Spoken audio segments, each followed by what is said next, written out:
Me chamo Meire, tenho 55 anos e vou continuar relatando coisas que começaram a acontecer desde 2020. Eu sou a filha caçula de 3 filhas mulheres e entre nós ainda tem um filho homem, casado. Sempre nos vemos, assim, eu sempre fui aquela que corria atrás para resolver tudo de todos da família.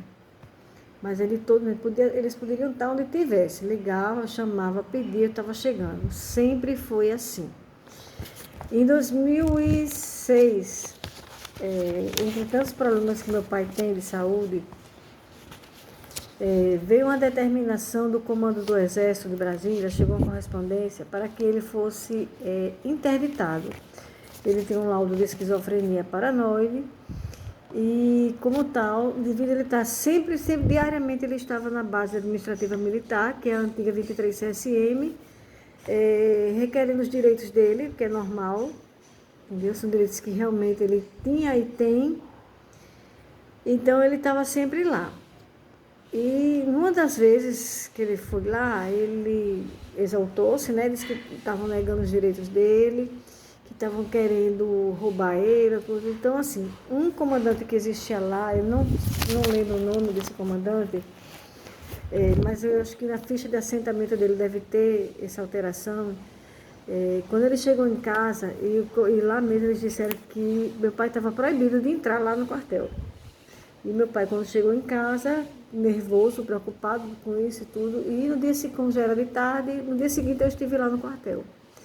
Procurei falar com o comandante e, assim, ele impus, né? Eu falei que ele não tem esse direito de fazer isso, porque o militar é meu pai. E ele não pode impedir nenhum militar de entrar dentro do quartel. Isso é inconstitucional, isso não existe. Aí ele disse, não, Meire, só porque só foi ontem tudo, mas não existe isso, foi só porque ele estava, todo dia ele estava aqui, afirmando que ninguém queria dar os direitos dele, que estavam negando, que queriam roubar, só foi isso. Ok, passou, até aí ficou tudo bem. Com menos de 2 meses, foi quando chegou a correspondência lá em casa do comando do Exército de Brasília. O chefe do Estado-Maior, não lembro quem era o general na época, determinando a interdição do meu pai, que ele fosse interditado, caso a família não concordasse, eles iriam, porque eles têm essa autonomia, juntamente com a justiça, eles escolheram um curador. Na época, existia uma advogada, a doutora Wanda de Araújo Freire, que ela era uma das advogadas do meu pai, que só vivia dando entrada em processos de muitos militares, entre eles do meu pai. Eram muitos advogados, eu só conheci essa. Aí o que acontece? Ela, como a gente não estava querendo que ele fosse interditado, nem nada, porque, assim, ao nosso ver, não existia motivo. Esquizofrenia e tudo, não controlava e tudo.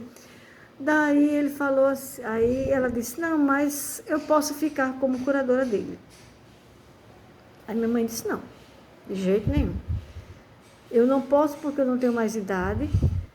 Neide falou que não podia porque ela trabalhava, não tinha condições, não sabia resolver nada, não sabia encanto nenhum. A minha irmã mais velha, Valderez, não tem condições porque ela tem um problema mental e também ela não pode se estressar com nada. E o meu irmão, ele tem a casa dele, a família dele, e não vai lá em casa. É raro, ele só vai lá em casa no começo do mês, quando vai buscar uma cesta básica que a mãe dá ele, uma ajuda para a filha dele. E quando alguém convida insistentemente, ele aparece lá assim, instantaneamente. Nada espontâneo. Sempre assim. Bom, aí o que acontece? Chegou o dia da audiência, procurei o doutor, esse advogado nós conhecemos por intermédio de Neide, por sinal, o doutor Martinho Cunha, e fomos lá. Nesse dia foi eu, meu pai e minha mãe, e a Neide. A gente foi ao escritório do doutor Martinho. E diante de tudo, dos laudos que ele tinha, de tudo isso, foi necessário que, aí deu entrada nessa interdição. Eu fiquei como curadora, até que Neide viesse se aposentar, porque eu já era procuradora dele, desde muito nova, meus 18 anos, eu sempre resolvi tudo. Eu já estou com 55 anos, então era eu quem resolvia tudo. Chegou o dia da audiência, só foi eu, minha mãe e meu pai. Neide não pôde ir porque tinha que alguém ficar em casa, porque Valderez não pode ficar sozinho em casa. E principalmente no período que ela estava em surto psicótico. Corria o risco dela tentar algo contra ela, dela sair, e não tinha quem ficasse com ela. E Neide ficou em casa com ela. Eu fui com minha mãe e meu pai para essa audiência, 2006. Quando chegou na audiência e tudo, teve um momento que ele ficou só na sala com a juíza e acho que era uma promotora, se eu não me engano. Ficou lá e depois nós entramos, né? E pediram para que fosse passado por uma junta médica. Tinha que ser um psiquiatra forense. Eu não conhecia nenhum psiquiatra forense. Eu sei do Instituto de Psiquiatria Forense, porém, na época lá, era a doutora Neves, mas além dela estar de licença, parece que ela estava interditada. Eu sei que, como tem a doutora Edivaldo Brilhante, e ele era credenciado pelo FUSEX, que é a Fundação de Saúde do Exército, né? Ele atendia na clínica em TC, e ele era credenciado. Mas o FUSEX em si, o convênio, eles não cobrem, nenhum convênio, eles, não sei agora, mas antes eles não cobriam esse tipo de procedimento. Foi paga uma consulta particular. No dia da consulta, foi eu, minha mãe e meu pai novamente. Até porque também ele já era o psiquiatra que acompanhava o meu pai. Ele já cuidava do meu pai, do meu tio, Carlos, da minha tia. Já conhecia o histórico da família do meu pai toda e do meu pai, né? Então, assim, quando chegou nesse dia da junta médica, ele ficou só com meu pai no consultório. Eu sei que depois saiu o laudo.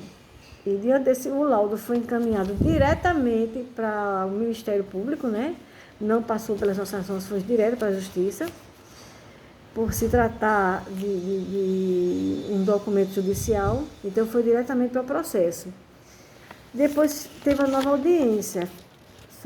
Acho que teve uma nova audiência. Eu sei que depois saiu a curatela provisória. Depois da curatela provisória, deu um prazo, acho que não tenho a certeza, mas acho que uns 6 meses. Veio a definitiva. Então, assim, meu pai já recebia adicional de invalidez, que foi substituído, que antes, assim, todos os militares antigos, eles que eram da reserva remunerada, tipo assim, reserva não, reformado por algum tipo de invalidez, dependendo da invalidez, eles recebiam um benefício por nome de exercício anterior, que era diária de asilado, não é exilado, é asilado.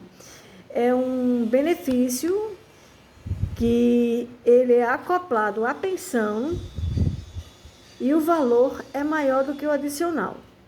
Só que na época do regime militar, do governo militar, o governo Figueiredo, ele retirou de todos os militares. Foi quando veio auxílio invalidez. Depois do auxílio invalidez, mudou de auxílio para adicional.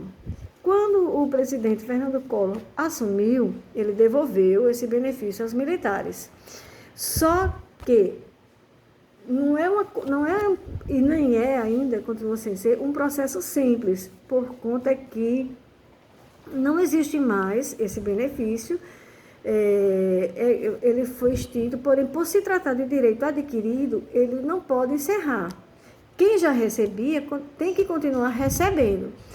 Mas para que ele voltasse a receber todo o retroativo, tinha que saber qual era o valor, porque era de acordo com a patente Se eu não me engano, na época, ou era o RV, a moeda, ou era Cruzados Novos, não me lembro. Eu sei que tinha que fazer o cálculo da moeda da época, para a moeda do dia, para o valor do dia, corrigir tudo. Então, assim, foram muitas viagens que eu dei na região militar, em Recife, em 97, bem antes disso, né, também. Foram muitas e muitas viagens que eu dei. Depois, continuou novamente. Mesmo depois que saiu a interdição do meu pai, eles resolveram tirar dele o adicional de invalidez. Tirou tudo, tirou a diária, tirou o adicional, e eu fui convocada para comparecer lá na 23 CSM. Eu fui com os advogados Dr. Hausmann e não lembro do outro, que era do escritório do Dr. Martinho. E lá eles queriam que eu assinasse para ser implantado o desconto. Eu disse que não assinava. Eles disseram, mas não precisa da sua assinatura para descontar, porque de todo jeito vai ser descontado. Eu digo, bom, vocês só vão ter o trabalho de implantar e desimplantar, descontar e devolver. Assim aconteceu. Eles implantaram o desconto e recorri novamente à justiça. Quem quiser pode acessar o site do acho que é o JFPB, a Justiça Federal, pronto, sai da Justiça Federal e coloca o nome do meu pai completo, ou talvez o meu, e vão encontrar vários processos do meu pai que eu requeri. São muitos. Bom, diante disso, eu sempre comecei a requerer os direitos do meu pai. Meu pai começou a receber muitos e muitos, e receber a indenização, tudo. Quando meu pai foi interditado, ele tinha conta e cheque especial no Banco do Brasil, a antiga agência da Rua 13 de Maio, ali no centro de João Pessoa. Lá ele tinha consignação, tinha CDC, tinha cartão de crédito, tinha cheque talonário mesmo, cheque especial. Então, assim, estava tudo isso. E tinha a conta antiga da Caixa Econômica Federal, que é uma conta muito antiga que foi aberta por ele também. Quando saiu a interdição, e saiu a indenização dele também, uma das primeiras coisas que eu fiz, fui até o Banco do Brasil,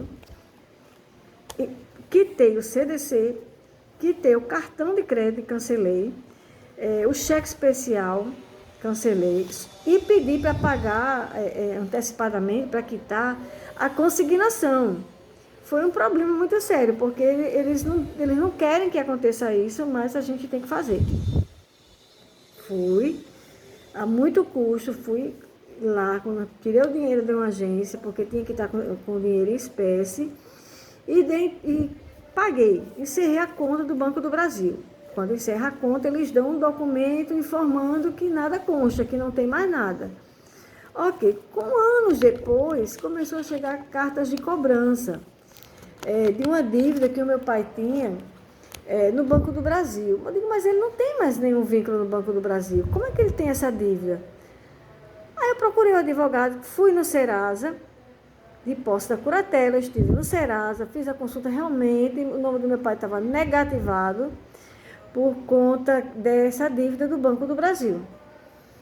Aí, acho que era de cartão de crédito, alguma coisa assim. Então eu fui no Banco do Brasil, e sem dizer para que era, eu disse que porque como ele estava interditado, eu queria quitar umas dívidas dele, queria saber se ele estava devendo alguma coisa no Banco do Brasil. O gerente fez a consulta pelo CPF e não encontrou nada. Ele disse, você pode me dar essa declaração, porque a antiga do encerramento da conta nós perdemos. Ele deu a declaração. Quando ele deu essa declaração, procurei o advogado Dr. Tiago Porto. Ele entrou na justiça e o Banco do Brasil teve que indenizar. Ok, o dinheiro já entrou no banco, né, na conta dele da Caixa, não passou pelas minhas mãos esse dinheiro, certo? Apesar de eu ser curadora dele, mas a curadora é só pro forma, somente. É só de fato e não, é só de direito e não de fato, porque de fato quem resolve tudo é Neide, é minha mãe, é o meu sobrinho. Eu sou curadora de direito, de fato eu não sou. Infelizmente, essa é a verdade.